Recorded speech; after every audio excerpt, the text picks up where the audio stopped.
Kaloor stadium link റോഡിൽ plastic മാലിന്യങ്ങൾ കുന്നുകൂടി കിടക്കുകയാണ്. വഴിയാത്രക്കാർക്ക് ബുദ്ധിമുട്ടുണ്ടാകുന്ന രീതിയിൽ റോഡ് സൈഡിലാണ് മാലിന്യങ്ങൾ നിക്ഷേപിച്ചിരിക്കുന്നത്. അഞ്ജന ചേരുന്നുണ്ട് അവിടെ നിന്നും. അഞ്ജന, റോഡ് അരികിലൊക്കെ ഇങ്ങനെ പ്ലാസ്റ്റിക് മാലിന്യങ്ങൾ കുന്നുകൂടി കിടക്കുന്നത് നമ്മൾ യാത്ര പോകുമ്പോൾ തന്നെ കാണുന്ന കാഴ്ചയാണ്. അഞ്ജന, ഇപ്പോൾ ആ സ്പോട്ടിൽ നിൽക്കുമ്പോൾ എന്താണ് അവിടെ നിന്ന് പറയാനുള്ളത്? റോഷ്നി, കൊച്ചിയാണ് മെട്രോ നഗരമാണ് എന്നൊക്കെ നമ്മൾ സന്തോഷത്തോടെയും അഭിമാനത്തോടെയും പറയുമ്പോൾ നഗരത്തിന്റെ തന്നെ മറ്റൊരു മുഖമാണിത് എന്ന് തന്നെ പറയേണ്ടിയിരിക്കുന്നു. ഞാനിപ്പോൾ ഉള്ളത് കലൂർ സ്റ്റേഡിയം ലിങ്ക് റോഡിലാണ്. അതായത് നമ്മുടെ ജവഹർലാൽ നെഹ്റു സ്റ്റേഡിയത്തിലേക്കൊക്കെ പോകാൻ ഏറ്റവും എളുപ്പമുള്ള വഴി, പലരും സഞ്ചരിക്കുന്ന വഴി. ഈ വഴിയെ പോകുമ്പോൾ ചുരുങ്ങിയത് ഇതുപോലുള്ള 3 ഇടങ്ങളെങ്കിലും കാണാൻ കഴിയും. ഇതൊരു ഡംപിംഗ് യാർഡ് ഒന്നുമല്ല, പക്ഷേ ആളുകൾ സ്ഥിരമായി പ്ലാസ്റ്റിക് മാലിന്യം ഉൾപ്പെടെയുള്ള മാലിന്യങ്ങൾ നിക്ഷേപിച്ച് ഇങ്ങനെ ഡംപിംഗ് യാർഡുകളായി മാറിയിരിക്കുകയാണ്. ഇതുപോലത്തെ മറ്റിടങ്ങളും ഈ റോഡിൽ നമുക്ക് കാണാൻ സാധിക്കും.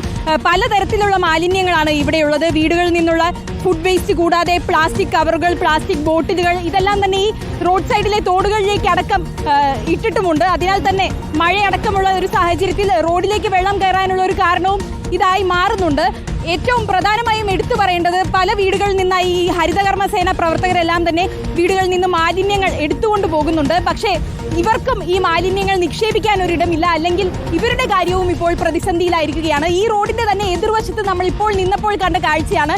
ദിവസങ്ങളായി ഇതുപോലെ മാലിന്യങ്ങൾ കൂട്ടിയിട്ടിരിക്കുകയാണ്. ഇവർക്ക് ഇത് ഇവിടെ നിന്ന് എടുത്തുകൊണ്ട് പോകാൻ കഴിയുന്നില്ല. കോർപ്പറേഷനിൽ നിന്നും വണ്ടി അനുവദിച്ചിട്ടില്ല. ഇങ്ങനെ രാവിലെ മുതൽ തന്നെ ഈ വേസ്റ്റുമായി ഈ റോഡിന്റെ സൈഡിൽ നിൽക്കുകയാണ്. അപ്പോൾ ഈ കലൂർ സ്റ്റേഡിയം ലിങ്ക് റോഡ് വഴി പോകുകയാണെങ്കിൽ 2 സൈഡും മാലിന്യം. അതാണ് ഇവിടുത്തെ പ്രധാന കാഴ്ച എന്ന് കൊണ്ടുവന്ന് തള്ളുന്നതല്ലേ, തള്ളുന്നത് മാത്രമേ ഉള്ളൂ. എടുത്തുകൊണ്ടുപോയി സംസ്കരണം അത് നടക്കുന്നില്ലേ അവിടെ?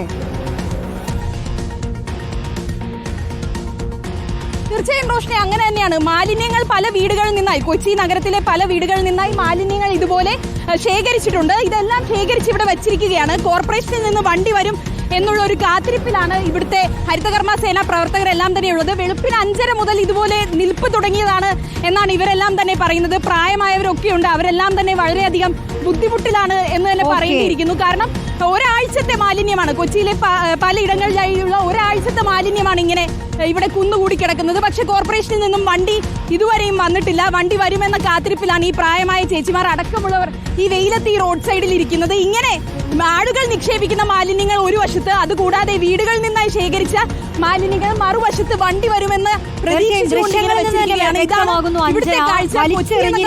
മാലിന്യങ്ങൾ അതിലിപ്പോൾ രോഗമാണ് വിതറിയിരിക്കുന്നത് എന്ന് തന്നെ നമുക്ക് അക്ഷരാർത്ഥത്തിൽ പറയാൻ കഴിയും.